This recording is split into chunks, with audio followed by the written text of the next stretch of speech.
الحمد لله الذي يلهم من اصطفى من عباده معاني كتابه، والصلاة والسلام الأتمان الأشرفان على الحبيب المصطفى صلى الله عليه وسلم وعلى آله وأصحابه وأحبابه. رب اشرح لي صدري ويسر لي أمري واحلل عقدة من لساني يفقه قولي. فضيلة العلامة المجتهد المجدد شيخ الإسلام الأستاذ الدكتور محمد طاهر القادري أدامه الله ذخرا للإسلام والمسلمين. فضيلة رئيس الجامعة، جامعة منهاج القرآن، بروفيسور دكتور نزير أحمد رومان حفظه الله تعالى. فضيلة العلماء الحضور من العرب وغيرهم، حضرات الموجودين، السلام عليكم ورحمة الله تعالى وبركاته. لقد تعددت الكلمات في عرفان القرآن وتنوعت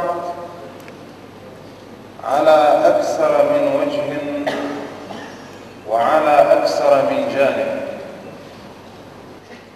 ولن أكون في آخر الكلام وفي آخر المطاف ثقيلا على الأنفس،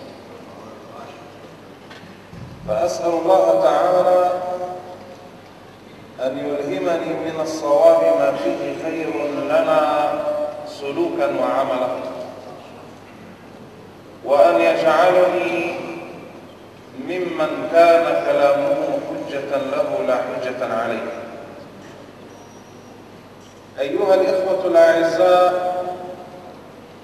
إنني لن أتجاوز في الكلام نقطتين اثنتين.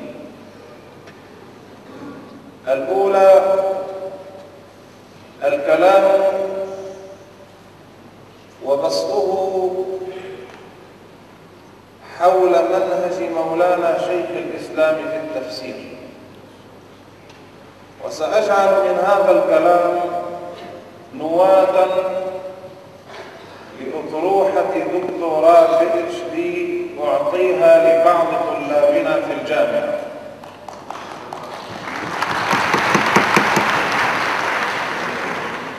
أما النقطة الثانية فهي الكلام الأخص عن عرفان القرآن، ولكنني سأبدأ بالعرفان. عرفان القرآن يا سادة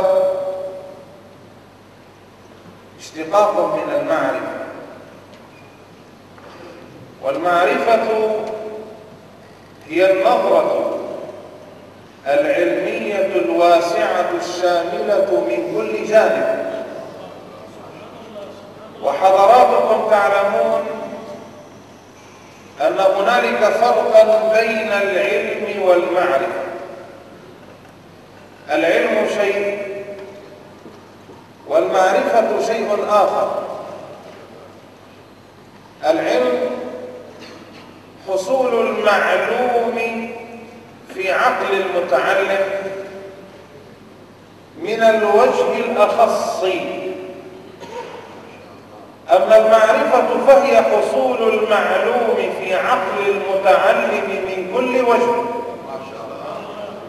ومن هنا أنطلق في عرفان القرآن، ولا ولكنني أريد أن ألفت نظر حضراتكم إلى أن كل شيء له نقطة ابتداء وله قصد هو المنتهى. المعرفة تبتدئ مقدماتها بالعلم، ولكن غاية المعرفة هي العرفان. تبتدئ مقدمات المعرفة بالعلم وتتوسط بالفلسفة وتكون الغاية في العرفان. لماذا؟ لأن كل من العلم والمعرفة حقائق قابلة للأخذ والعطاء والنقل. كل من العلم والمعرفة والفلسفة حقائق تقبل النقل، ولكننا إذا صعدنا بالمعرفة إلى ذروتها فإننا سنصل إلى العرفان الذي مصدره السماء، الذي مصدره السماء عن طريق الوحي للأنبياء، عن طريق الفتح الرباني لمن اصطفى ربنا جل جلاله من عباده، عن طريق الإلهام لأمثال مولانا شيخ الإسلام.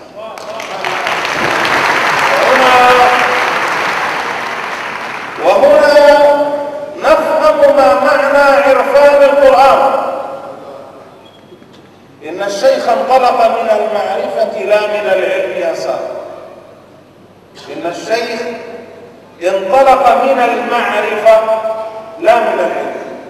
وعندما نقول معرفة فمعنى ذلك أننا نقف على كل جزئية من جزئيات الحقيقة، لا ندع جزءا من جزئيات الحقيقة إلا ونقف عليه اكتسابا وتحصيلا.